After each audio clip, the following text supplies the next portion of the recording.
ನಮಸ್ಕಾರ ಸ್ನೇಹಿತರೆ. ಮೈಸೂರಿನಲ್ಲಿ ಒಂದು ವಿದ್ಯಾಸಂಸ್ಥೆ ಹಣದ ಬೇಡಿಕೆಯನ್ನು ಇಟ್ಟು ಒಬ್ಬ ವಿದ್ಯಾರ್ಥಿಗೆ ಪರೀಕ್ಷೆಯ ಹಾಲ್ ಟಿಕೆಟನ್ನೇ ಕೊಟ್ಟಿಲ್ಲ ಅನ್ನುವಂತಹ ಆರೋಪವನ್ನು DPK ಪರಮೇಶ್ವರ್ ಅನ್ನುವಂತಹ ವ್ಯಕ್ತಿ ನೆನೆ ದಿವಸ ನನಗೆ ಒಂದು ಫೋನ್ ಕರೆ ಮಾಡ್ತಾರೆ. ಆ ಫೋನ್ ಕರೆನಲ್ಲಿ ಅಲ್ಲಿ ಅವ್ರಿಗೆ ಆದಂತಹ ಅನ್ಯಾಯದ ಬಗ್ಗೆ ನನ್ನ ಹತ್ರ ಮಾತಾಡ್ತಾರೆ. ಸಾಕಷ್ಟು ವಿಚಾರಗಳನ್ನು ನನ್ನ ಹತ್ರ ಈಗಾಗಲೇ ಅವ್ರು ಚರ್ಚೆ ಮಾಡಿದ್ದಾರೆ. ಹಾಗಾಗಿ ಈ ವಿಚಾರವಾಗಿ ತಮ್ಮ ಮಾಧ್ಯಮದಲ್ಲಿ ನನಗೆ ನ್ಯಾಯ ಕೊಡಿಸ್ಬೇಕು ಅನ್ನುವಂತಹ ನಿಟ್ಟಿನಲ್ಲಿ ಅವ್ರ ಹತ್ರ ಚರ್ಚೆ ಮಾಡಿರುವಂಥದ್ದು. ಸೊ ನಾನು ಅಂದ್ಕೊಂಡೆ ಇದನ್ನು ಹೇಗೆ ಸುದ್ದಿ ಮಾಡಬೇಕು ಅಂತ. ಸುದ್ದಿ ಮಾಡೋದಕ್ಕಿಂತ ನೇರವಾಗಿ ಅವ್ರನ್ನ ಫೋನ್ ಕರೆ ಮುಖಾಂತರ ಲೈನಿಗೆ ತಗೊಂಡು ಆಗಿರುವಂತಹ ವಿಚಾರಗಳನ್ನು ಅವ್ರ ಹತ್ರನೇ ಮಾತಾಡ್ಸೋಣ ಅನ್ನುವಂತಹ ಒಂದು ಪ್ರಯತ್ನಕ್ಕೆ ಇವತ್ತು ಕೈ ಹಾಕಿರುವಂಥದ್ದು. DPK ಪರಮೇಶ್ವರ್ ಅವ್ರ ಬಗ್ಗೆ ಹೇಳೋದಾದರೆ, DPK ಪರಮೇಶ್ವರ್ ಅವರು ಮೈಸೂರಿನ ಒಬ್ಬ ಕನ್ನಡ ಪರ ಹೋರಾಟಗಾರರು. ಸಾಕಷ್ಟು ಹೋರಾಟಗಳನ್ನು ಬಡವರು, ದೀನದಲಿತರು, ನ್ಯಾಯದ ಪರವಾಗಿ ಮಾಡಿದಂತಹ ವ್ಯಕ್ತಿ. ಅಂತಹ ವ್ಯಕ್ತಿಯ ಮನೆಯಲ್ಲಿ ಒಂದು ಸಮಸ್ಯೆ ಆಗಿದೆ. ಆತನ ಮಗನಿಗೆ ಪರೀಕ್ಷೆಯ ಹಾಲ್ ಟಿಕೆಟನ್ನು ಕೊಟ್ಟಿಲ್ಲ, ಕಾರಣ ಹಣ ಕಟ್ಟಿಲ್ಲ ಅಂತ ಆರೋಪವನ್ನು ಮಾಡ್ತಾ ಇದ್ದಾರೆ. ಅವ್ರು ಹೇಳೋ ಪ್ರಕಾರ ಅವರಿಗೆ ಹಣದ ವಿಚಾರದಲ್ಲಿ ಈಗಾಗಲೇ ಮೋಸ ಆಗಿದೆ. ಮೊದಲು ನಮಗೆ 45,000 ಹಣ ಕಟ್ಟಿ ಆಮೇಲೆ ಅದನ್ನು ಸ್ಕಾಲರ್ಶಿಪ್ ಬರುತ್ತೆ, ಅದನ್ನು ನೀವು ರಿಕವರಿ ಮಾಡಿಕೊಡಿ ಅಂತ ಹೇಳಿದರು. ಹಣ ಕಟ್ಟಿದ ಮೇಲೆ ಬಂದಿರುವಂಥ ಸ್ಕಾಲರ್ಶಿಪ್ ಹಣನೂ ಕಾಲೇಜಿಗೆ ಕಟ್ಟಬೇಕು ಅನ್ನೋಂಥ ಮಾತನ್ನು ಹೇಳ್ತಾ ಇದ್ದಾರೆ ಅನ್ನೋಷ್ಟು ಸಾಕಷ್ಟು ವಿಚಾರಗಳನ್ನು ಈಗಾಗಲೇ ಅವರು ಅಲ್ಲಿನ ಕಾಲೇಜಿನ ಆಡಳಿತ ವರ್ಗದ ಬಗ್ಗೆ ಆರೋಪವನ್ನು ಮಾಡಿರುವಂಥದ್ದು. ಆ ವಿಚಾರವಾಗಿ ನೇರವಾಗಿ ನಾವು ಜಾಸ್ತಿ ಸಮಯ ತಗೊಳ್ಳೋದು ಬೇಡ, ನೇರವಾಗಿ DPK ಪರಮೇಶ್ವರ್ ಅವ್ರನ್ನ ಫೋನ್ ಕರೆ ಮುಖಾಂತರ ಲೈನಿಗೆ ತಗೊಂಡು ಅಲ್ಲಿ ಏನು ಸಮಸ್ಯೆ ಆಗಿದೆ ಅನ್ನೋದನ್ನ ಅವ್ರ ಹತ್ರನೇ ಮಾತಾಡ್ತಾ ಚರ್ಚೆ ಮಾಡೋಣ. अपने फेवरेट गाने को जियो ट्यून बनाने के लिए माई जियो ऐप पर जाएं।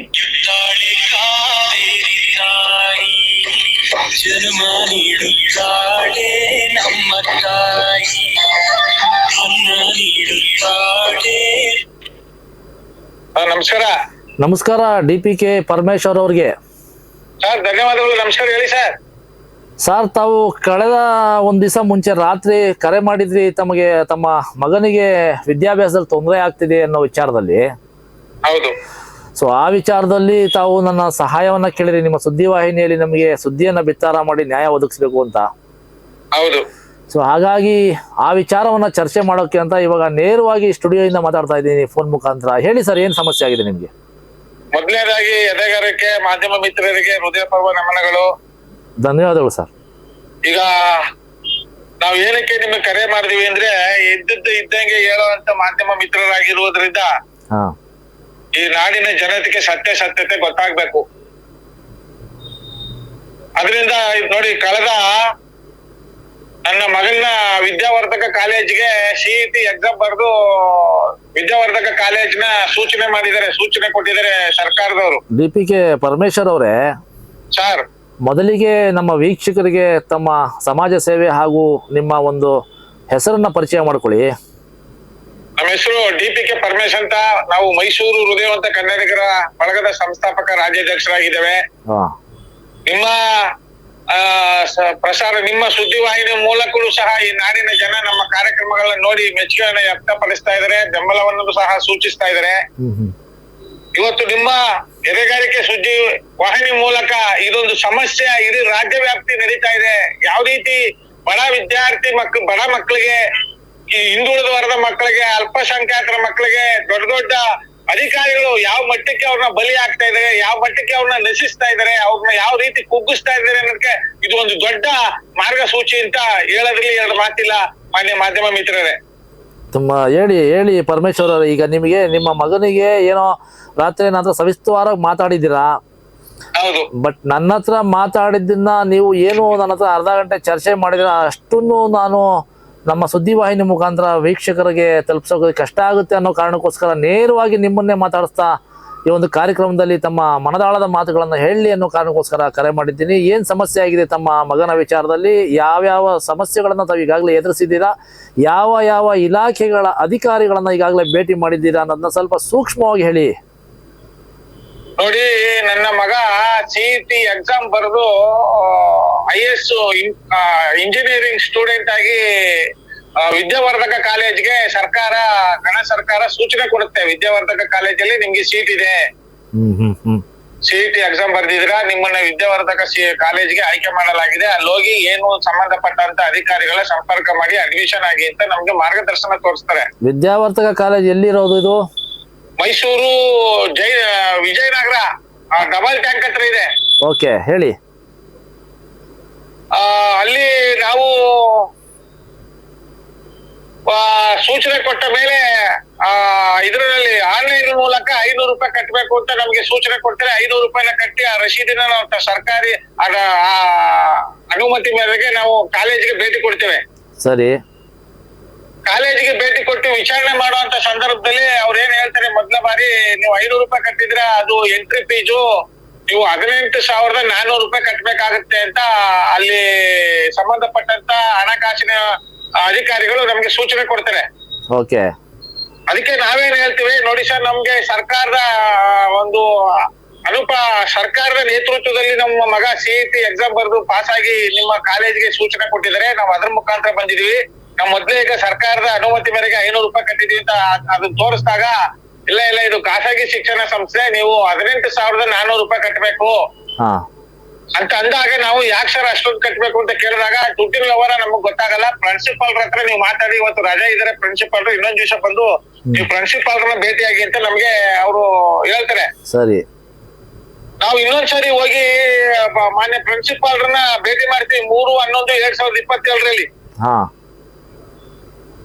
ಪ್ರಿನ್ಸಿಪಾಲ್ರನ್ನ ಭೇಟಿ ಮಾಡಿದಾಗ ಅವ್ರೇನ್ ಹೇಳ್ತಾರೆ, ಸ್ವಲ್ಪ ಬದಲಾವಣೆಗಳಾಗಿದೆ, ದಯಮಾಡಿ ನೀವು ಅಡ್ಮಿನಿಸ್ಟ್ರೇಟರ್ ಅವ್ರನ್ನ ಸಂಪರ್ಕ ಮಾಡಿ ಇದ್ರ ಬಗ್ಗೆ ಸಂಪೂರ್ಣ ಮಾಹಿತಿ ಕೊಡ್ತಾರೆ ಅಂತ ಹೇಳ್ತಾರೆ. ನಾವು ಹೋಗಿ ಒಳಗಡೆ ವಿಚಾರಿಸಿ ಮಾತಾಡಿದಂತ ಸಂದರ್ಭದಲ್ಲಿ ಪ್ರಿನ್ಸಿಪಲ್ ಸರ್ ಕಳಿಸಿದ್ರು, ಏನ್ ನಾವ್ ಎಷ್ಟ್ ಕಟ್ಬೇಕು, ನಮ್ದು ಸರ್ಕಾರಿ ಕೋಟದಡಿ ಬಂದಿದೆ, ನಾವು ಹಿಂದುಳಿದ ವರ್ಗದವರು, ನಾವು ಬೋವಿ ಸಮಾಜದವರು, ನಮ್ಗೆ ಈ ರೀತಿ ಬಂದಿದೆ ಅಂತ ಕೇಳಿದಾಗ ಅವ್ರು ಹೇಳ್ತಾರೆ, ನೀವು 45,500 ರೂಪಾಯಿ ಕಟ್ಟಬೇಕು ಅಂತ ಹೇಳ್ತಾರೆ. ಅವಾಗ ಎರಡನೇ ಸರಿ ಹೋದಾಗ. ಓಕೆ, ಯಾರು ಹೇಳಿದ್ದು? ನಮ್ಮ ಪ್ರಿನ್ಸಿಪಲ್ ಯಾರಿಗೆ ಸೂಚನೆ ಕೊಟ್ಟಿದ್ರು ಅವರು ಅದೇ ಹಣಕಾಸಿನ ವ್ಯವಹಾರ ನೋಡ ಅಂತ ಅಧಿಕಾರಿಗಳು. ಈ ವಿದ್ಯಾವರ್ಧಕ ಶಿಕ್ಷಣ ಸಂಸ್ಥೆ ಇದೆಯಲ್ಲ, ತಮ್ಮ ಮೈಸೂರು ಭಾಗದಲ್ಲಿ ಒಂದೇ ಇರುವಂತದ ಅಥವಾ ಬ್ರಾಂಚ್ಗಳು ಇದಾವ ಬೇರೆ? ಅವ್ರದ್ದು ಲಾ ಕಾಲೇಜ್ ಒಂದಿದೆ, ಮತ್ತೆ ಇದು ಎಲ್ಲಾ ತರ ಇದು ಬಹಳ ಬೃಹತ್ ಆಕಾರದ ಕಾಲೇಜ್ ಇದು. ಸರಿ, ಈಗ ತಾವು ಭೇಟಿ ಮಾಡಿದಂತಹ ವ್ಯಕ್ತಿ ಎಲ್ಲಾ ಕಾಲೇಜಿನ ಉಸ್ತುವಾರಿಗಳು ಅವರು? ಇಲ್ಲ, ಆ ಕಾಲೇಜಿಗೆ ಮಾತ್ರ, ಆ ಸಂಸ್ಥೆಗೆ ಮಾತ್ರ ಅವರು ಹಣಕಾಸಿನ ವ್ಯವಹಾರ ನೋಡ ಅಂತೇವ್ರು.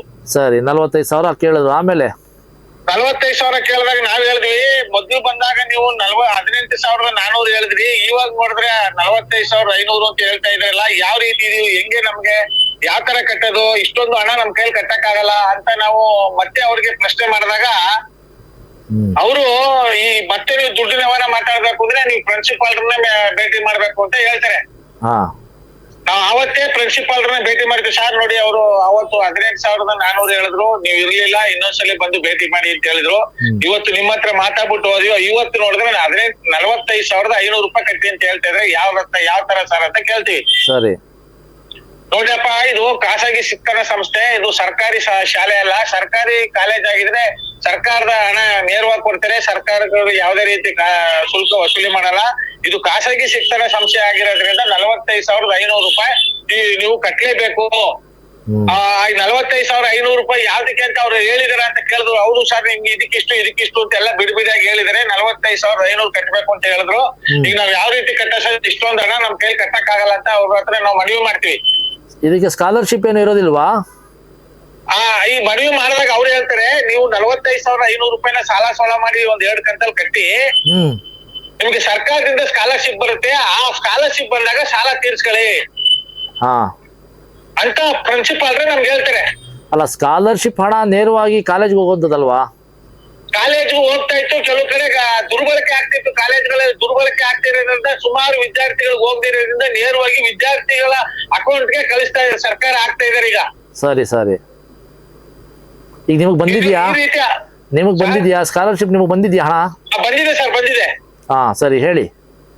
ಬಂದಿದೆ. ನಾವು ಹೇಳಿದ್ವಿ, ಈ ರೀತಿ ಇದೆ ಸರ್, ನೋಡಿ ಹಿಂಗ್ ಹೇಳ್ತಾ ಇದ್ರೆ ಏನ್ ಮಾಡೋದು ಅಂದ್ರೆ, ಅವರು ಸ್ಕಾಲರ್ಶಿಪ್ ಹಣ ಬಂದಾಗ ನೀವು ಸಾಲ ತೀರ್ಸ್ಕೊಳ್ಳಿ, ನೀವು ಸಾಲ ಮಾಡಿ 2 ಕಂತು ಕಟ್ಬಿಡಿ ಅಂತ ಹೇಳಿದ್ರು. ಆಯ್ತು ಅಂದ್ಬಿಟ್ಟು ಅವ್ರು ಹೇಳಿದಾಗ ನಾವು 14/2/2022 25,000 ಹಣವನ್ನ ಕಟ್ಟಿ ರಸೀದಿಯನ್ನ ಪಡಿತೇವೆ.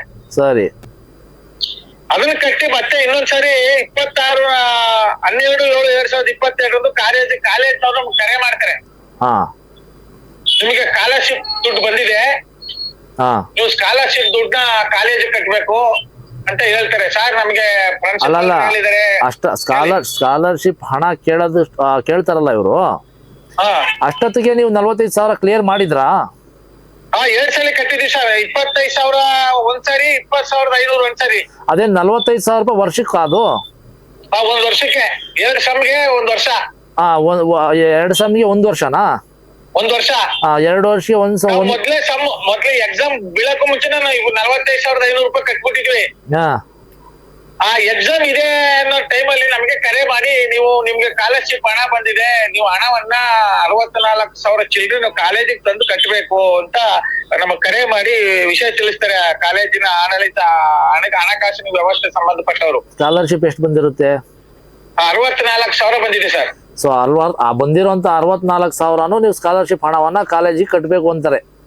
ಕಾಲೇಜ್ ಕಟ್ಟಿ ಅಂತಾರೆ. ನಾವು ಅವ್ರ ಹತ್ರ ಮಾತಾಡ್ತೀವಿ. ಅವ್ರ ಏನಂತ ಮಾತಾಡ್ತೀವಿ ಅಂದ್ರೆ, ಪ್ರಿನ್ಸಿಪಾಲ್ ಈ ರೀತಿ ಹೇಳಿದ್ರೆ, ನೀವು ಹೋದ್ರೆ ಸ್ಕಾಲರ್ಶಿಪ್ ಅನ್ನ ವಾಪಸ್ ಕಟ್ಟಿ ಅಂತ ಇದ್ರೆ ನಾವು ಬಂದು ಮತ್ತೆ ನಾವು ಪ್ರಿನ್ಸಿಪಾಲ್ ಕಾಣ್ತೀವಿ ಅಂತ ಹೇಳಿದಾಗ, ಆಯ್ತು ಬಂದು ಮಾತಾಡಿ ಅಂತ ಹೇಳ್ತಾರೆ. ನಾವು ಪ್ರಿನ್ಸಿಪಾಲ್ ಹತ್ರ ಹೋಯ್ತೀವಿ. 19/9/2023 ಪ್ರಿನ್ಸಿಪಾಲರ ಬಳಿ ಹೋಗಿ ಮಾತನಾಡಿ, ನಾವು ಮೊದಲೇ ಸೆಮಿಸ್ಟರ್ ಮುಗಿಯೋದ್ರೊಳಗೆ 45,000 ಅಮೌಂಟ್ ಫುಲ್ ಕಟ್ಟಿದೀವಿ ಸರ್. ನೋಡಿ, ಈಗ ಮೊದಲನೇ ಸೆಮಿಸ್ಟರ್ಗೆ ಈ ಎಕ್ಸಾಮ್ ಕೂರಿಸ್ಬೇಕು ಅಂದ್ರೆ 64,000 ಕಟ್ಟಬೇಕು ಅಂತ ಹೇಳ್ತಾ ಇದ್ರೆ ಹೆಂಗೆ ಅಂತ ಕೇಳ್ತೀವಿ ಅವ್ರನ್ನ.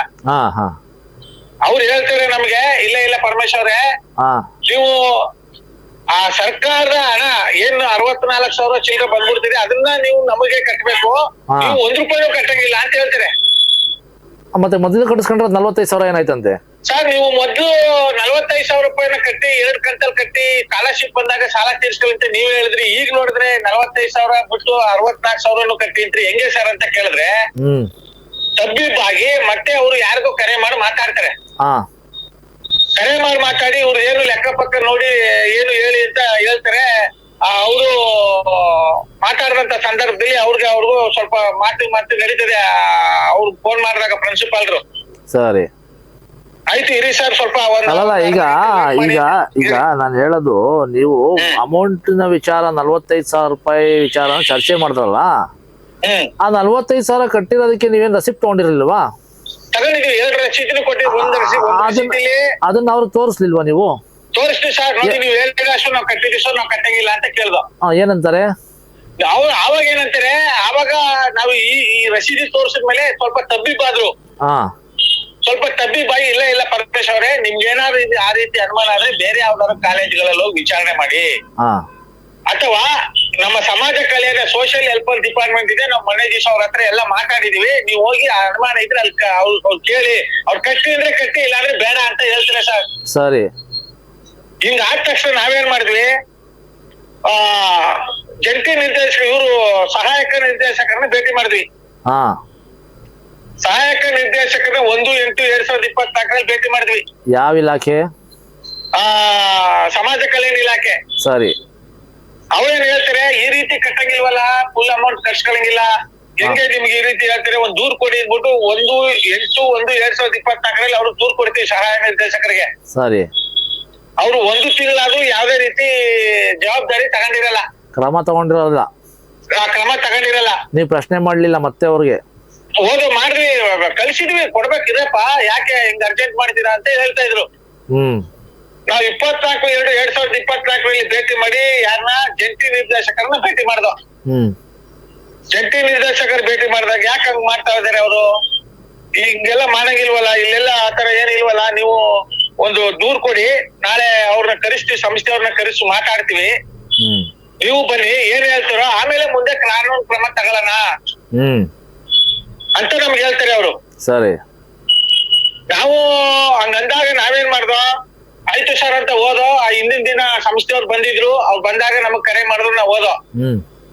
ನಾವ್ ಹೋಗಿ ಮಾತಾಡಾಗ ಅವ್ರೆಲ್ಲ ಮಾತಾಡ್ತಾ ಇದಾರೆ. ಮಾತಾಡ್ಬಿಟ್ಟು, ಏನ್ ಸರ್ ನೀವು ಇವತ್ತು LKG UKGಗೆ 1.5 ಲಕ್ಷ 2.5 ಲಕ್ಷ ಬಿಲ್ ಮಾಡ್ತಾ ಇದಾರೆ, ನೀವು ಇಂಜಿನಿಯರ್ ಸ್ಟೂಡೆಂಟ್ಗೆ 1 ಲಕ್ಷ ಏನಕ್ಕೆ ತಗತ್ತೀರಾ ಅಂತ ಕೇಳ್ತಿರಲ್ಲ, ಹೆಂಗೆ ಸರ್ ಇದು ಅಂತ ಜಂಟಿ ನಿರ್ದೇಶಕರನ್ನೇ ಪ್ರಶ್ನೆ ಮಾಡ್ತಾರೆ ಯಾರು? ಸಂಸ್ಥೆಯವರು, ಸಂಸ್ಥೆಯವರು, ವಿದ್ಯಾವರ್ಧಕ ಕಾಲೇಜು ಆಡಳಿತದವರು, ಆಡಳಿತ ವರ್ಗದವರು ಇವ್ರನ್ನೇ ಪ್ರಶ್ನೆ ಮಾಡ್ತಾರೆ. ನೀವು ಇವತ್ತು ಬರೀ LKG UKG 2.5 lakh 3 lakh bill ಮಾಡ್ತಾ ಇದ್ರೆ, ನೀವು ಇಂಜಿನಿಯರ್ಗೆ 1 ಲಕ್ಷ ಹೆಂಗ್ ಬಿಲ್ ಮಾಡ್ತೀರಾ ಅಂತ ಕೇಳ್ತಿರಲ್ಲ ಸರ್ ಅಂತ ಅಂದಾಗ, ಹಂಗೆಲ್ಲ ಬರಲ್ಲ, ನಿಮ್ಗೆ ಲಿಖಿತವಾಗಿ ಸರ್ಕಾರದ ಆದೇಶ ಇದೆಯಾ, ನೀವು ಹಿಂದುಳಿದ ವರ್ಗದ ಮಕ್ಕಳಿಗೆ, ಅಲ್ಪಸಂಖ್ಯಾತರ ಮಕ್ಕಳಿಗೆ, ಬಡವ್ರ ಮಕ್ಕಳಿಗೆ ಅಂತಾನೆ SC ST ಒಂದು ವ್ಯವಸ್ಥೆ ಇದೆ, ಆ ವ್ಯವಸ್ಥೆ ಒಳಗೆ ನೀವು ಎಷ್ಟು ಕಟ್ಟಿಸ್ಕೋಬೇಕು ಅಷ್ಟು ಮಾತ್ರ ಕಟ್ಟಿಸ್ಕೋಬೇಕು, ಹೆಚ್ಚುವರಿ ಹಣ ಯಾವುದೇ ರೀತಿ ಕಟ್ಟಿಸ್ಕೊಳ್ಳಂಗಿಲ್ಲ ಅಂತ ಅವ್ರಿಗೆ ನಿರ್ದೇಶನ ಮಾಡ್ತಾರೆ.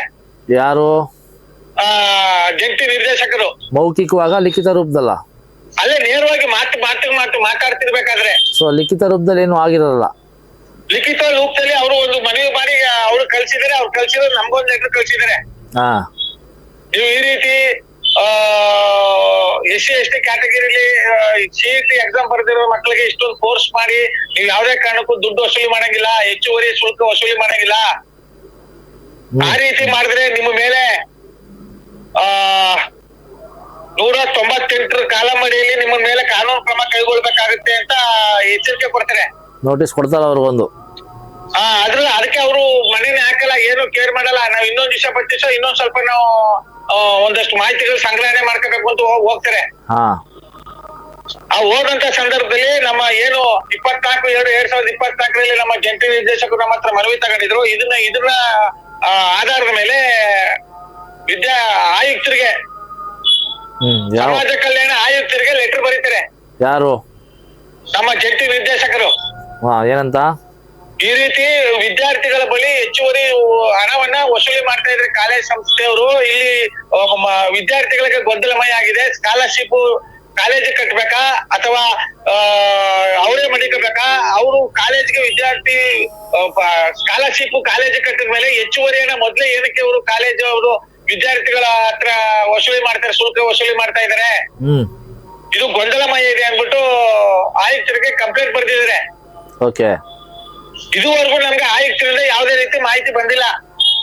ಸೊ ತಾವು ಮಾಡ್ತೀವಿ, ಆಯುಕ್ತರನ್ನ ಭೇಟಿ ಮಾಡ್ಲಿಲ್ವಾ? ಇಲ್ಲ, ಬೆಂಗಳೂರಿಗೆ ಬಂದಿಲ್ಲ. ನಾವು ಅಲ್ಲೇ ಇವರೇ ಹೇಳ್ತಾ ಇದ್ರು, ಇಲ್ಲೇ ಆಯುಕ್ತರ ಕಚೇರಿಯಲ್ಲಿ ಒಬ್ಬ ಪುರುಷೋತ್ತಮ ಅಂತ ಅಲ್ಲಿ ಕೆಲಸ ಮಾಡ್ತಾ ಇದಾರೆ ಸರ್ಕಾರಿ ಅಧಿಕಾರಿಗಳು. ಅವರು ನಮಗ್ ಮಾಹಿತಿ, ನಾವು ಈ ರೀತಿ ಕಳ್ಸಿದೀವಿ, ಎಲ್ಲಿ ಕಳ್ಸಿದೀವಿ ಅನ್ಕೊಂಡ್ ಮಾಡಿದ್ರು. ಆಮೇಲೆ ಚುನಾವಣೆ ಬಂದ್ಬಿಡ್ತಲ್ಲ, ಈ ಚುನಾವಣೆ ಬಿಸಿ ಆಗ್ಬಿಟ್ಟಿದೆ ಅಂತ ಅವ್ರು ಮಾತಾಡಿದ್ರು. ಆ ರೀತಿ ನಮ್ಗೆ ಚುನಾವಣೆಗೆ ಹಾಕ್ಬಿಟ್ಟಿದ್ದಾರೆ, ಈಗ ಬಿಸಿ ಇದೆ, ನಾವು ಅದನ್ನ ನೋಡಕ್ ಆಗಲ್ಲ ಅಂತ ಈ ಒಂದು ಚುನಾವಣೆ ಸಂದರ್ಭದಲ್ಲಿ ಹೇಳಿದ್ರು. ಆಮೇಲೆ ನಾವೇನ್ ಮಾಡ್ತೀವಿ, 26/2/2024 ಕರ್ನಾಟಕ ಪರೀಕ್ಷಾ ಮಂಡಳಿಗೆ ಪತ್ರ ಬರೀತೀವಿ. ಈ ರೀತಿ ಮಾಡ್ತಾ ಇದಾರೆ ಸರ್, ನಮ್ಗೆ ನ್ಯಾಯ ಸಿಗ್ತಾ ಇಲ್ಲ. ನಮ್ಮ ಸರ್ಕಾರಿ ಅಧಿಕಾರಿಗಳಿಗೆ ಆ ಖಾಸಗಿ ಶಿಕ್ಷಣ ಸಂಸ್ಥೆಯವರು ಯಾವುದೇ ರೀತಿ ಗೌರವ ಕೊಡ್ತಾ ಇಲ್ಲ, ಮನ್ನಣೆ ಕೊಡ್ತಾ ಇಲ್ಲ, ಅವ್ರ ಮಾತಿಗೆ ಒಂಚೂರು ಬೆಲೆನೇ ಇಲ್ಲ. ಆ ರೀತಿ ವರ್ತನೆ ಮಾಡ್ತಾ ಇದಾರೆ. ಎರಡೆರಡು ಸಾರಿ ಎರಡೆರಡು ರೀತಿ ಶುಲ್ಕವನ್ನ ಹೇಳಿ ಸ್ಕಾಲರ್ಶಿಪ್ ಹಣವನ್ನು ಸಹ ವಾಪಸ್ ಪಡಿತಾ ಇದಾರೆ ಅಂತ ನಾವು ದೂರ ಸಲ್ಲಿಸಿರ್ತೀವಿ. ಅಲ್ಲಲ್ಲ, ಆಕ್ಚುಲಿ ಅದು ಕಾಲೇಜ್ನವ್ರು ಸ್ಕಾಲರ್ಶಿಪ್ ಹಣವನ್ನ ಆಕ್ಚುಲಿ ಕಾಲೇಜ್ನವ್ರು ತಗೋಬೇಕಲ್ವಾ ಸರ್?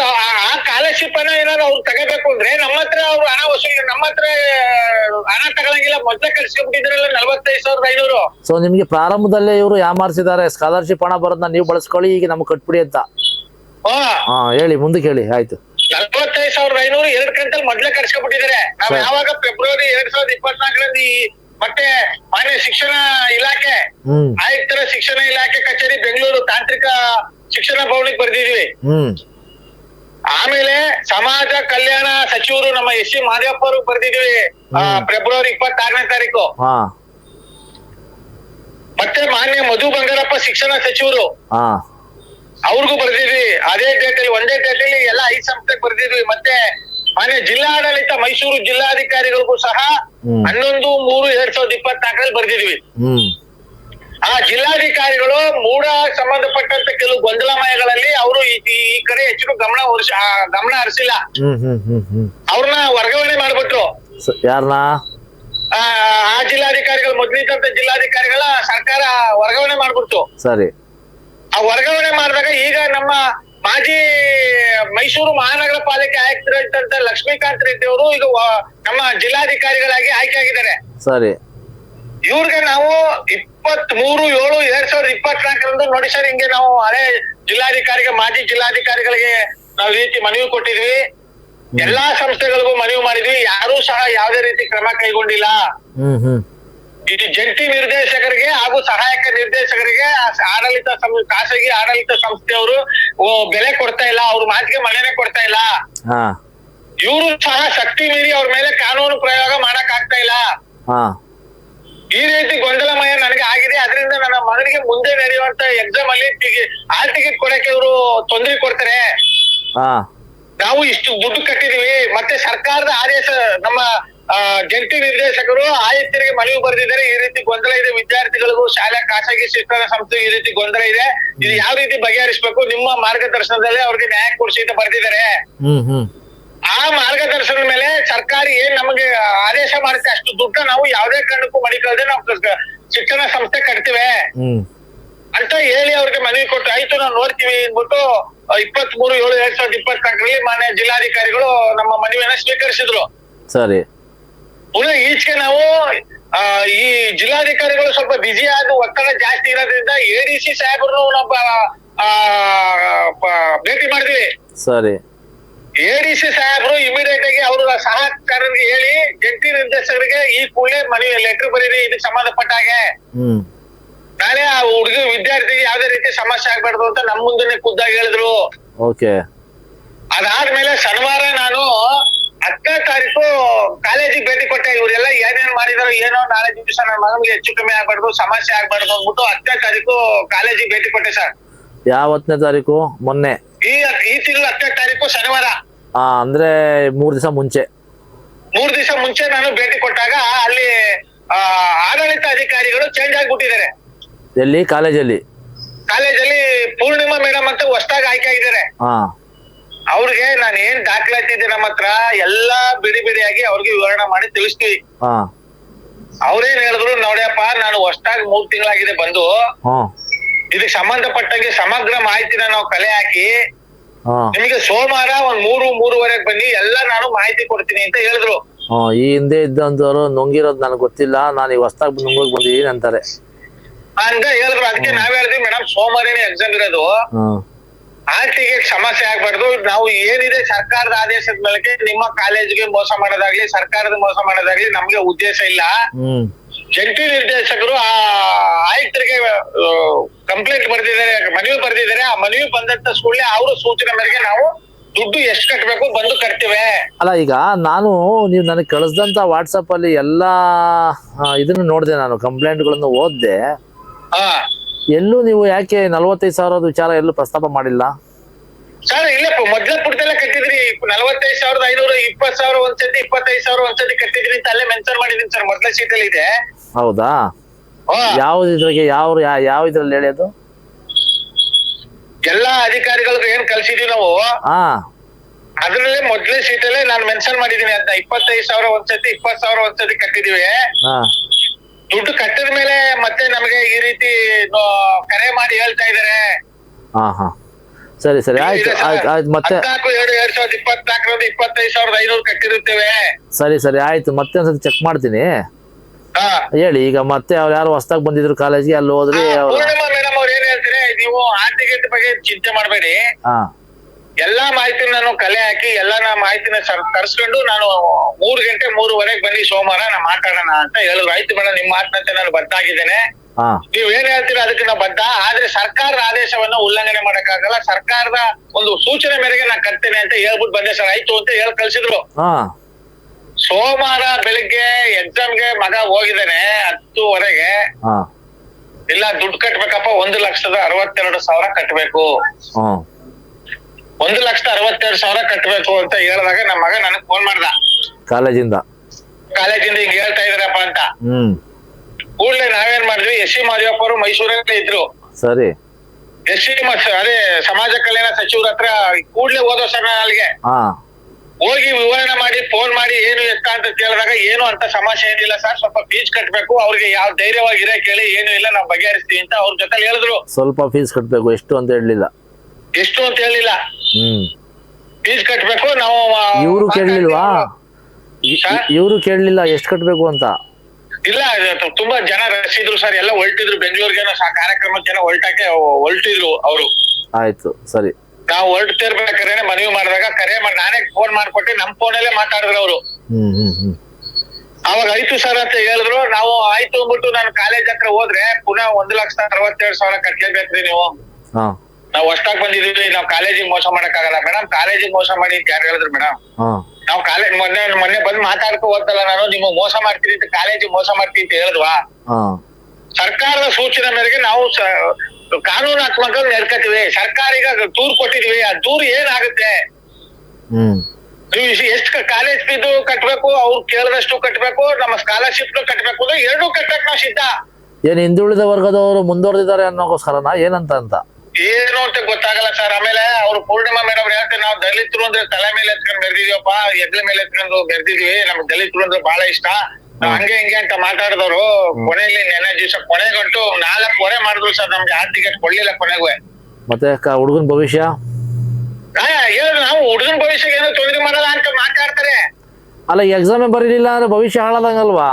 ಅದೇ ಇದಕ್ಕೆ ನಾವು ಯಾವ ರೀತಿ ಈಗ ಸಂಬಂಧಪಟ್ಟ ಅಧಿಕಾರಿಗಳು ಯಾವ ರೀತಿ ಇವ್ರ ಮೇಲೆ ಖಾಸಗಿ ಶಿಕ್ಷಣ ಸಂಸ್ಥೆಯಲ್ಲಿ ನನ್ನೊಬ್ಬ ಹೋರಾಟಗಾರಂಗೆ ಈ ರೀತಿ ಮಾಡಿದ್ದಾರೆ ಅಂದ್ರೆ, ಸಾಮಾನ್ಯ ಕಾಲೇಜ್ ಬೆಟ್ಲೆ ನೋಡ್ದಿದ್ದಂತವ್ರಿಗೆ ಯಾವ ರೀತಿ ಇವರು ಧಮಕಿ ಹಾಕ್ತಾರೆ, ಯಾವ ರೀತಿ ಎದುರಿಸ್ತಾರೆ, ಯಾವ ರೀತಿ ಬೆದರಿಸ್ತಾರೆ, ಇವ್ರು ವಿದ್ಯಾಸಂಸ್ಥೆ ಮಕ್ಕಳು ಬಡ ಮಕ್ಕಳಿಗೆ ಯಾವ ರೀತಿ ಇವರು ದಾನ ಮಾಡ್ತಾರೆ.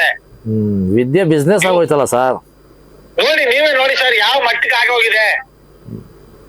ಒಂದ್ ಕಡೆ ಒಂದ್ಸರಿ ಹೇಳ್ತಾರೆ 18,000 ಸಂವಿಧಾನದ ಅಡಿಯಲ್ಲಿ ಬದುಕ್ತಿರುವಂತ ಜನ ಮರ್ತೋಗ್ಬಿಟ್ಟಿದ್ದಾರೆ. ಬಾಬಾ ಸಾಹೇಬ್ ಅಂಬೇಡ್ಕರ್ ಅವರು ವಿದ್ಯೆಗೆ ಎಷ್ಟು ಮಾನ್ಯತೆಯನ್ನ ಕೊಡ್ತಾ ಇದ್ರು ಅನ್ನೋದನ್ನ, ಅವರ ವಿದ್ಯಾಭ್ಯಾಸದ ಅರ್ಹತೆಗಳೇನು, ಅವರ ಡಿಗ್ರಿಗಳೇನು, ಅವರ ಸಾಧನೆಗಳೇನು, ನಾವು ಯಾವ ಸಂವಿಧಾನದ ಅಡಿಯಲ್ಲಿ ಬದುಕ್ತಾ ಇದ್ದೀವಿ, ಶಿಕ್ಷಣ ಸಂಸ್ಥೆ ಅನ್ನೋದು ಇವತ್ತು ಬಿಸ್ನೆಸ್ ಆಗ್ಬಿಟ್ಟಿದೆಯಲ್ಲ ಅಂತ ನಾನು ಹೇಳ್ತಾ ಇರೋದು. ಇಲ್ಲ ಸರ್, 100ಕ್ಕೆ 1000 ಪಟ್ಟು ಬಡ ಮಕ್ಕಳು ಯಾವುದೇ ಕಾರಣಕ್ಕೂ IR ಆಫೀಸರ್ಗಳಾಗಬಾರ್ದು, ಸರ್ಕಾರದ ಆಧೀನದಲ್ಲಿ ಇರಬಾರ್ದು, ಸರ್ಕಾರದ ಸಂಬಳ ಪಡಿಬಾರ್ದು. ಹಿಂದುಳಿದ ವರ್ಗದವರು ಬಡವ್ರ ಮಕ್ಕಳು ಬಡವರಾಗೆ ಇರ್ಬೇಕು, ಅವ್ರ ಮನೆ ಜೀತ ಮಾಡ್ಕೊಂಡೇ ಇರ್ಬೇಕು, ಅವ್ರ ಕಾರ್ ತೊರ್ಕೊಂಡೇ ಇರ್ಬೇಕು, ಅವ್ರ ಶೂ ಹೊರಸ್ಕೊಂಡೇ ಇರ್ಬೇಕು. ಈ ಪರಿಸ್ಥಿತಿಲಿ ಇವತ್ತು ಮೇಲ್ವರ್ಗದವರು ಮೇಲ್ ಸಂಬಂಧಪಟ್ಟಂತ IAS IPS ಓದಿರ್ತಕ್ಕಂಥ ಅಧಿಕಾರಿಗಳೇ ನೊಂದ ಬಡ ಮಕ್ಕಳಿಗೆ ನ್ಯಾಯ ಕೊಡಿಸಿದ್ಮೇಲೆ ಇವರು ಸಂವಿಧಾನದಡಿ ಹೆಂಗ್ ಕೆಲಸ ಮಾಡ್ತಾರೆ ಅಂತ ಹೇಳ್ತೀರಿ ನೀವು? ನಾವು ಶೋಷಣೆಗಳು ಇನ್ನ ನಡೀತಾ ಇದೆ ಅಂತೀರಾ? ನಿಜವಾಗ್ಲೂ ಸರ್, 100ಕ್ಕೆ 1000 ಪಟ್ಟು ಇವತ್ತು ಅಹಿಂದ ನಾಯಕ ಅಂತೀವಿ ನಾವು ಸಿದ್ದರಾಮಯ್ಯನವ್ರನ್ನ. ಸಮಾಜ ಕಲ್ಯಾಣ ಸಚಿವರು ಇವತ್ತು SC ಮಾದೇವಪ್ಪನವರು ಅವರೇ ಕರೆ ಮಾಡಿ ಹೇಳಿದ್ರು ಸಹ ಅವ್ರ ಮಾತಿಗೆ ಕೌಡೆ ಕಾಸಿನ ಬೆಲೆ ಕೊಡ್ಲಿಲ್ಲ ಅಂದ್ರೆ, ಜಿಲ್ಲಾಧಿಕಾರಿಗಳ ಆಪ್ತ ಸಹಾಯಕರು ಕರೆ ಮಾಡಿ ಹೇಳಿದ್ರು ಅವ್ರ ಮಾತಿಗೆ ಬೆಲೆ ಕೊಡ್ಲಿಲ್ಲ ಅಂದ್ರೆ, ಇವತ್ತು ಜಿಲ್ಲಾಧಿಕಾರಿಗಳು ಭೇಟಿ ಮಾಡಿದ್ವಿ, ಅವತ್ತು ಜಂಟಿ ನಿರ್ದೇಶಕರನ್ನ ಕರೆದು ಆದೇಶ ಮಾಡಿದ್ರು, ರಂಗೇಗೌಡ್ರೆ ಇದು ಬರೀ ಮೈಸೂರಿನಲ್ಲ ಇಡೀ ಕರ್ನಾಟಕ ವ್ಯಾಪ್ತಿ ಹಬ್ಬೋಗಿದೆ, ಇದು ಎಲ್ಲ ಕಡೆ ಕಾನೂನಾತ್ಮಕ ಕ್ರಮ ಕೈಗೊಳ್ಬೇಕು ಅಂತ ಹೇಳಿದ್ರು. ನಾನು ಅಲ್ಲೇ ಹೇಳಿದೆ, ನೋಡಿ ಸರ್, ಇವ್ರ ಆದೇಶದ ಮೇರೆಗೆ ನಾನು ಕಾಲೇಜ್ ಫೀಸ್ ಕಟ್ಟಿಲ್ಲ, ಏನ್ ಸರ್ಕಾರ ಏನ್ ಸೂಚನೆ ಕೊಡ್ತೆ ಅದನ್ನ ಕಟ್ತೀನಿ ಅಂತ ನಾವು ಒಪ್ಕೊಳ್ತೀನಿ ಅಂತ ನೇರವಾಗಿ ಜಿಲ್ಲಾಧಿಕಾರಿಗಳು ಅವ್ರ ಮುಂದೆ ಹೇಳಿದೆ. ಅಲ್ಲಲ್ಲ, ಈಗ ನಾನ್ ಹೇಳೋದು ಪರಮೇಶ್ವರ್ ಅವರೇ, ನೀವು ಹೋರಾಟಗಾರರು ನ್ಯಾಯಯುತವಾಗಿ ನಿಮಗೆ ನ್ಯಾಯ ಕೊಡಬೇಕು, ನನ್ನ ಹತ್ರ ಮೋಸ ಮಾಡಿ ತಗೊಂಡಿರುವಂತ ದುಡ್ಡಿಗೆ ನ್ಯಾಯ ಒದಗಿಸ್ಬೇಕು ಅಂತ ಹೋರಾಟ ಮಾಡ್ತಾ ಇದ್ದೀರಾ. ಹೌದು ಸರ್. ಅದನ್ನ ಒಂದು ಕ್ಷಣಕ್ಕೋಸ್ಕರ ಬದಿಗಿಟ್ಬಿಟ್ಟು, ಯಾಕಂತಂದ್ರೆ ತುರ್ತು ಪರಿಸ್ಥಿತಿಯಲ್ಲಿ ಮಗನ ಒಂದು ಎಕ್ಸಾಮ್ ನಡೀತಿರುವಂತದ್ದು. ಹೌದು. ಆ ಎಕ್ಸಾಮ್ಗೆ ನೀವು ಆತನಿಗೆ ಎಕ್ಸಾಮ್ ಬರೆಯೋದಕ್ಕೋಸ್ಕರ ಏನ್ ಮಾಡ್ಬೇಕು ಅದನ್ನ ಮೊದಲು ಮಾಡಿ. ಯಾಕಂತ ಹೇಳಿದ್ರೆ ಅಧಿಕಾರಿಗಳು ಇವರು ದುಡ್ಡು ತಗೊಂಡಿರೋದು ಕೊಟ್ಟಿರೋದು ಎಲ್ಲದಕ್ಕೂ ದಾಖಲೆಗಳು ನಿಮ್ಮ ಹತ್ರ ಇದಾವೆ ಅಂತ ಹೇಳ್ತಾ ಇದ್ದೀರಾ. ಹೌದು. ಆ ದಾಖಲೆಗಳು ಸುಳ್ಳು ಹೇಳೋದಿಲ್ಲ. ಹೌದು. ಹೋರಾಟವನ್ನ ತಾವು ನಾಳೆನೂ ಮಾಡಬಹುದು, ನಾಡ್ದು ಮಾಡಬಹುದು. ಸೊ ಮೊದಲು ತಾವು, ನನ್ನ ಒಂದು ಅಭಿಪ್ರಾಯ, ನಿಮ್ಮ ಮಗನಿಗೆ ಈಗ ತುರ್ತು ಪರಿಸ್ಥಿತಿಯಲ್ಲಿ ಅವಶ್ಯಕತೆ ಇರೋದು ನಿಮ್ಮ ಹೋರಾಟದಲ್ಲ. ಹೌದು. ಆತನಿಗೆ ಏನು ಆತ 2 ವರ್ಷ 3 ವರ್ಷ ಪರಿಶ್ರಮ ಪಟ್ಟಿದ್ದಾನೆ, ಅದಕ್ಕೆ ಇವತ್ತು ಒಂದು ಪರೀಕ್ಷೆ ಅಂತ ಮಾಡ್ತಾ ಇದ್ದಾರೆ. ಅದಕ್ಕೆ ಆತನಿಗೆ ಅವಕಾಶ ಮೊದಲು ಕಲ್ಪಿಸ್ಕೊಡಿ. ನಿಮ್ಮ ಹಣದ ಸಮಸ್ಯೆಗಳು, ನಿಮ್ಮ ಹೋರಾಟಗಳು ಎಲ್ಲವೂ ಸಹ ಆಮೇಲೆ ಮಾಡ್ಕೊಬಹುದು. ಮೊದಲು ಆತನಿಗೆ ಎಕ್ಸಾಮ್ ಕೂರಿಸೋದಕ್ಕೆ ಏನಾರ ವ್ಯವಸ್ಥೆ ಮಾಡಿಸಿ ಮೊದಲು. ಇಲ್ಲ ಸರ್, ಆಗುತ್ತೆ. ಇವತ್ತು ನೋಡಿ, ಇವತ್ತು ಜಿಲ್ಲಾಧಿಕಾರಿಗಳು ಫೋನ್ ಮಾಡಿ ಹೇಳಿದ್ದಾರೆ, ಮತ್ತೆ ಜಂಟಿ ಸಹಾಯಕ ನಿರ್ದೇಶಕರು ಹೋಗಿ ಮಾಹಿತಿ ತಗೊಂಡಿದ್ದಾರೆ ಅಲ್ಲಿ. ಅಲ್ಲ ಸರ್, ಈಗ ಹೇಳೋದ್ರಿಂದ ಪ್ರಯೋಜನ ಇಲ್ಲ, ಅದು ಕಾರ್ಯರೂಪಕ್ಕೆ ಬರ್ಬೇಕಲ್ವಾ? ಹೌದು. ಕಾರ್ಯರೂಪಕ್ಕೆ ಬಂದಾಗೆ ನಮಗೆ ಸಮಾಧಾನ. ದುಡ್ಡು ಬಿಡಿ, ಇವಾಗ ನೀವು 45,000 ಕೊಟ್ಟಿದ್ದೀರಾ, ಸ್ಕಾಲರ್ಶಿಪ್ ಅಮೌಂಟ್ ಕೇಳ್ತಾ ಇದ್ದಾರೆ, ಅದು ಕೊಟ್ಟಿದ್ದೀರಾ ಏನು?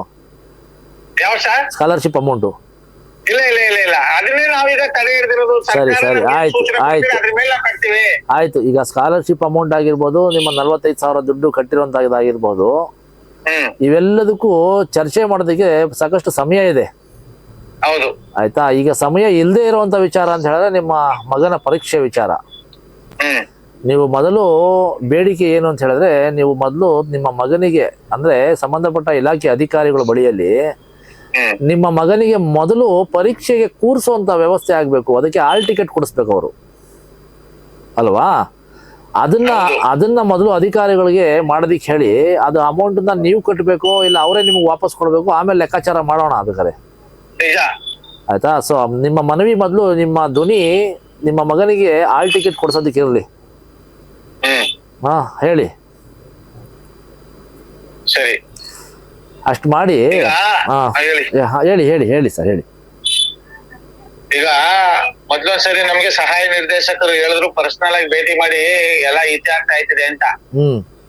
ಪರ್ಸನಲ್ ಆಗಿ ಭೇಟಿ ಮಾಡಿದ್ರೆ ನನ್ನ ಮಗನಿಗೆ ಒಬ್ಬನಿಗೆ ಸಿಗುತ್ತೆ ನ್ಯಾಯ, ಸಮಸ್ತ ಬಡವ್ರ ಮಕ್ಕಳಿಗೆ ಎಲ್ಲಿ ನ್ಯಾಯ ಸಿಗುತ್ತೆ? ಧ್ವನಿ ಎತ್ತಬೇಕು ಸ್ವಾಮಿ. ಹೋರಾಟದಿಂದಲೇ ನಿಮಗೆ ನ್ಯಾಯ ಸಿಗುವಂತದ್ದು. ಮನೆಯಲ್ಲಿ ಕುತ್ಕೊಂಡ್ಬಿಟ್ರೆ ಅದಕ್ ಮುಖಾಂತರನೇ ಈ ದಾಖಲಾತಿಗಳನ್ನ ನಾನು ಎಲ್ಲಾ ಡಿಪಾರ್ಟ್ಮೆಂಟ್ಗೂ ನಾನು ಮನವಿ ಮಾಡಿರೋದು. ಈ ನಾಳೆ ದಿವಸ ಇದು ಬೇಕಾಗುತ್ತೆ. ವಿಧಾನಸೌಧ ಒಳಗಡೆ, ವಿಧಾನಸೌಧ ಮುಂದೆ ಕೂತ್ರೆ ನಾವು ಹೋರಾಟ ಮಾಡಕ್ಕೂ ದಾಖಲಾತಿಗಳು ಬೇಕಾಗುತ್ತೆ. ಖಂಡಿತವಾಗ್ಲೂ ಎಲ್ಲ ವೇದಿಕೆಗಳಲ್ಲಿ ನಾವು ಅಲ್ಪಸಂಖ್ಯಾತರು ಪರ ಇದ್ದೇವೆ, ಹಿಂದುಳಿದವ್ರ ಮಕ್ಕಳು ಪರ ಇದ್ದೇವೆ, ಬಡವ್ರ ಮಕ್ಕಳು ಪರ ಇದ್ದೇವೆ ಅಂತ ಹೇಳ್ತಾರಲ್ಲ. ಇವತ್ತು ಈ ಪರಿಸ್ಥಿತಿಗೆ ಯಾರ ಕಾರಣ? ಯಾವ ಅಧಿಕಾರಿಗಳ ಕಾರಣ? ಯಾವ ರಾಜಕಾರಣಿಗಳ ಕಾರಣ? ನಾವು 3 ತಿಂಗಳಾಗಿದೆಲ್ಲ ನಾವು ಮನವಿ ಮಾಡಿ, ಯಾವ ರೀತಿ ಇವ್ರ ಕಾರ್ಯ ಚಟುವಟಿಕೆ ಯಾವ ರೀತಿ ಇದೆ ಇವ್ರದ್ದು? ಎಲ್ಲ ಅಡ್ಜಸ್ಟ್ಮೆಂಟ್ಗಳು ಇರ್ತಾವೆ ಸರ್. ಎಲ್ಲರಿಗೂ ಮಂತ್ರಿಗಳು ಹೋಗ್ತವೆ, ದುಡ್ಡುಗಳು ತಗೋತಾರೆ, ಅವರು ಸುಮ್ನೆ ಇರ್ಲೇಬೇಕು. ಇಲ್ಲ ಅಂತ ಹೇಳಿದ್ರೆ ಅವ್ರ ಜೀವನ ನಡೆಯಲ್ವಲ್ಲ. ನಿಮ್ಮಂತವ್ರನ್ನ ಬಲಿಪಶು ಮಾಡಿ ಅವ್ರ ಜೀವನ ಸಾಗಿಸೋದಲ್ವಾ? ಈ ರೀತಿ ಅವ್ರು ಮಾಡಿದ್ಮೇಲೆ ಅಂಬೇಡ್ಕರ್ ಅವ್ರ ಫೋಟೋ, ಬಸವಣ್ಣ ಅವ್ರ ಫೋಟೋ, ಈ ಫೋಟೋದಲ್ಲಿ ಯಾಕೆ ಹಿಂದೆ ಮಡಿಕೊಂಡಿದ್ದಾರೆ ಹಾಗಾದ್ರೆ ಇವರು ಅಧಿಕಾರದ ಒಂದು ಪವಿತ್ರವಾದಂತ ಸ್ಥಳದಲ್ಲಿ? ಅದೆಲ್ಲ ತೋರಿಕೆಗಷ್ಟೇ. ಈ ಆನೆಗೆ 2 ಬರುತ್ತೆ ಗೊತ್ತಾ, ಒಂದು ತಿನ್ನೋದು, ಒಂದು ತೋರ್ಸೋದು, ಆ ರೀತಿ ಅವೆಲ್ಲ. ಇವತ್ತು ಮಾನ್ಯ ಪೊಲೀಸ್ ಅಧೀಕ್ಷಕರು ನಾಗರಿಕ ಹಕ್ಕು ಜಾರಿ ನಿರ್ದೇಶನಾಲಯ ಮೈಸೂರು ಪ್ರಾದೇಶಿಕ ದೂರು ನೀಡಿದ್ದೇವೆ. ನಾಳೆ ಕಾಲೇಜಿಗೆ ಭೇಟಿ ಕೊಡ್ತೇವೆ. ಅಲ್ಲಿ ಏನ್ ಫೈನಲ್ ಆಗುತ್ತೋ ನೋಡ್ತೇವೆ. ನಮ್ಮ ನಿರಂತರ ಹೋರಾಟ ಹಿಂಗೆ ಮುಂದುವರಿತದೆ. ನಾಳೆ ನೀವ್ ಹೇಳಿದಾಗೆ ಒಂದು ಎಕ್ಸಾಮ್ ಬರೆಯೋದಕ್ಕೆ ಅವಕಾಶ ಏನಾಗುತ್ತೆ ಅದನ್ನ ಶಕ್ತಿ ಮೀರಿ ಮಾಡಿ ಮುಂದುವರಿತೇವೆ. ಮಾಡಿ ಮೊದಲು ನೀವು ಎಕ್ಸಾಮ್ಗೆ ಸಂಬಂಧಪಟ್ಟಂಗೆ ಏನು ವ್ಯವಸ್ಥೆ ಮಾಡ್ಬೇಕು ಅದನ್ನ ಮಾಡಕ್ ಪ್ರಯತ್ನ ಪಡಿ. ಇನ್ನ ದುಡ್ಡು ಕಾಸಿನ ಏನೈತೆ ಮುಂದಿನ ದಿನಗಳಲ್ಲಿ ಅದು ವಾರ ಆಗುತ್ತೋ ತಿಂಗಳಾಗುತ್ತೋ ನೋಡೋಣ, ಅದು ಎಲ್ಲಿವರೆಗೂ ಹೋಗುತ್ತೆ. ನೀವು ಧೃತಿಗೆಡಬೇಡಿ, ನಿಮ್ ಜೊತೆನಲ್ಲಿ ನಾವಿದ್ದೀವಿ. ಈಗ ಸರ್ಕಾರ ಅಧಿಕಾರಿ, ಸರ್ಕಾರ ಕಾನೂನು ವ್ಯಾಪ್ತಿಯಲ್ಲಿರೋದು. ಯಾವುದೇ ಕಾರಣಕ್ಕೂ ವಿದ್ಯಾರ್ಥಿಗಳಿಗೆ ಒಂದು ಪರೀಕ್ಷೆಯಿಂದ ವಂಚಿತರು ಮಾಡಬಾರ್ದು. ಯಾವುದೇ ಸಂಸ್ಥೆ ಆಗಲಿ, ಅದು ಸರ್ಕಾರಿ ಆಗಿರ್ಬೋದು, ಖಾಸಗಿ ಆಗಿರ್ಬೋದು, ಯಾವ ಒಂದು ಪರೀಕ್ಷೆಯಿಂದ ಅವ್ರು ಮಕ್ಕಳಿಗೆ ವಂಚಿಸಬಾರ್ದು ಅಂತ ಕಾನೂನಿದೆ ಸರ್, ಕಾನೂನಿದೆ. ಎಲ್ಲರೂ ಗೊತ್ತಿರೋ ವಿಚಾರ. ಈಗ ಅದನ್ನ ಪಾಲನೆ ಮಾಡ್ತಿರೋರು ಯಾರು? ಪಾಲನೆ ಮಾಡಿದ್ರೆ ನಿಮ್ಮ ಮಗನ್ಗೆ ಇವತ್ತು ಹಾಲ್ ಟಿಕೆಟ್ ಸಿಕ್ತಿರ್ಲಿಲ್ವಾ? ಹೌದು. ನೀವ್ಯಾಕೆ ಬಾಯ್ ಪಡ್ಕೊಬೇಕಾಗಿತ್ತು? ಹಂಗಾದ್ರೆ ನಾವು ಕಟ್ಟುವಂತ ತೆರಿಗೆ ಹಣದಲ್ಲಿ ಪುಕ್ಕಟ್ಟೆ ಸಂಬಳ ತಗೊಂಡು ಎಸಿ ರೂಮ್ ಅಲ್ಲಿ ಏನಕ್ಕೆ ಕೂತಿದ್ದಾರೆ ಅಧಿಕಾರಿಗಳು?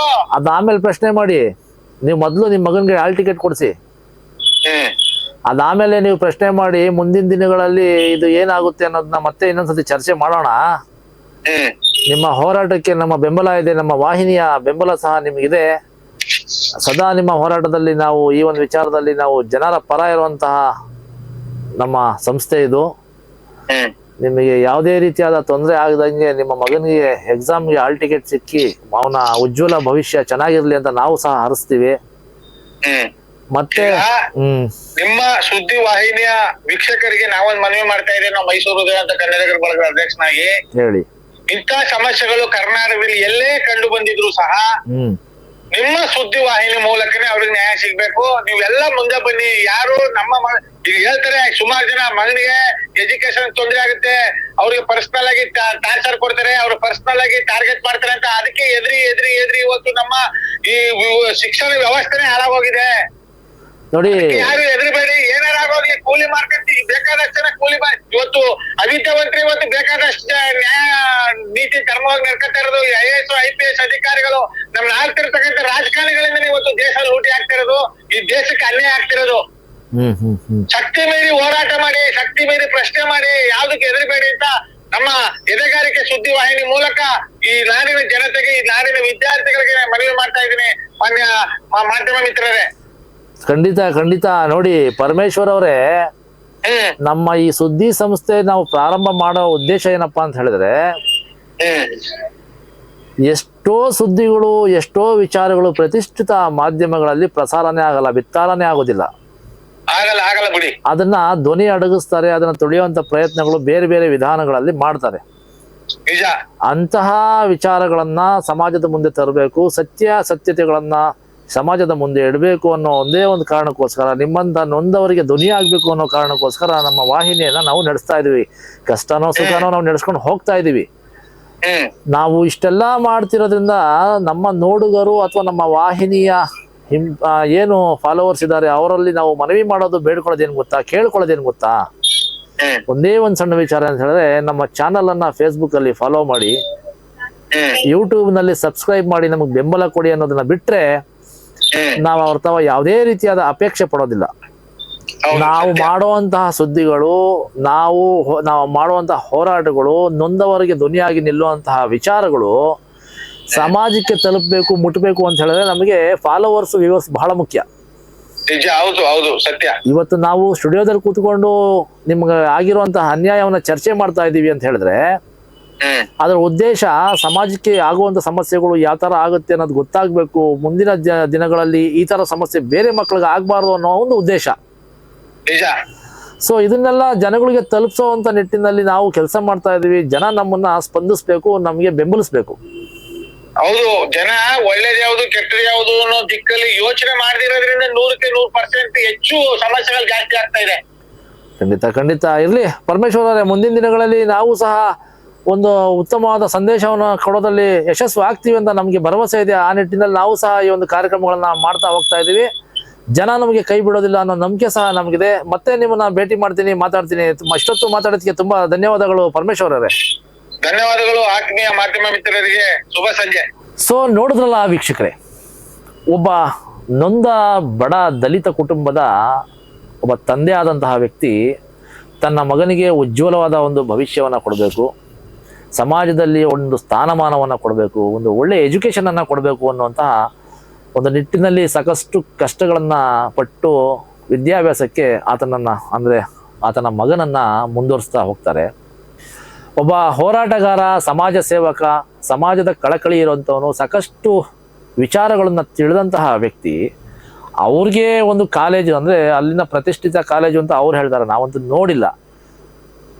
ಅವ್ರು ಹೇಳೋ ಪ್ರಕಾರ ಆ ಕಾಲೇಜಿನಲ್ಲಿ ಅವ್ರಿಗೆ 45,000 ಮೊದಲು ಅಮೌಂಟ್ ಕಟ್ಟಿ ಬರುವಂತಹ ಸ್ಕಾಲರ್ಶಿಪ್ ಹಣವನ್ನು ತಾವು ಮತ್ತೆ ಅದನ್ನು ರಿಕವರಿ ಮಾಡ್ಕೊಂಡು ನೀವೇ ಇಟ್ಕೊಳ್ಳಿ, ಅದೇನು ಕಾಲೇಜ್ ಕಟ್ಟುವಂಥ ಅವಶ್ಯಕತೆ ಇರೋದಿಲ್ಲ ಅಂತಹ ಮಾತನ್ನು ಹೇಳಿ ಮಿಸ್ಗೈಡನ್ನು ಮಾಡಿ 45,000 ರೂಪಾಯಿ ದುಡ್ಡನ್ನು ಅವ್ರ ಹತ್ರ ಈಸ್ಕೊಂಡು ಬಂದಿರುವಂತಹ ಸ್ಕಾಲರ್ಶಿಪ್ ಹಣವನ್ನು ಮತ್ತೆ ಅದನ್ನು ವಾಪಸ್ ಕಾಲೇಜ್ಗೆ ಕೊಡಬೇಕು ಅನ್ನೋಂತಹ ಬೇಡಿಕೆ ಇಟ್ಟಂತಹ ಮೈಸೂರಿನ ವಿದ್ಯಾವರ್ಧಕ ಶಿಕ್ಷಣ ಸಂಸ್ಥೆ ವಿರುದ್ಧ ಇವತ್ತು DPK ಪರಮೇಶ್ವರ್ ಅವರು ಧ್ವನಿಯನ್ನು ಎತ್ತಿರುವಂಥದ್ದು. ಸಾಕಷ್ಟು ಹೋರಾಟಗಳನ್ನು ಮಾಡ್ತಾ ಇದ್ದಾರೆ. ತನ್ನ ಮಗ ಚೆನ್ನಾಗಿ ಓದಬೇಕು, ನನ್ನ ಮಗನ ಭವಿಷ್ಯ ಹಾಳಾಗಬಾರ್ದು, ಎಕ್ಸಾಮ್ ಸಮಯ, ಇವನು ಏನಾದರೂ ಮಾಡಿ ನಾನು ಒಳ್ಳೆ ಸಮಾಜದಲ್ಲಿ ಒಂದು ಸ್ಥಾನಮಾನ ಕೊಡಿಸ್ಬೇಕು, ಒಬ್ಬ ಒಳ್ಳೆ ಅಧಿಕಾರಿಯನ್ನಾಗಿ ಮಾಡಬೇಕು ಅಂತ ಒಂದು ದಲಿತ ಕುಟುಂಬದ DPK ಪರಮೇಶ್ವರು ಹೋರಾಟವನ್ನು ಮಾಡ್ತಾ ಇದ್ದಾರೆ. ಸಾಕಷ್ಟು ಅಧಿಕಾರಿಗಳು, ಸಚಿವರುಗಳನ್ನೆಲ್ಲ ಭೇಟಿ ಮಾಡಿದ್ದಾರೆ. ಕೆಲವರಿಗೆ ಪತ್ರದ ಮುಖಾಂತರ ಆಗಿರುವಂಥ ಸಮಸ್ಯೆಗಳನ್ನು ಗಮನ ಸೆಳೆಯುವಂಥ ಪ್ರಯತ್ನ ಸಹ ಮಾಡಿದ್ದಾರೆ.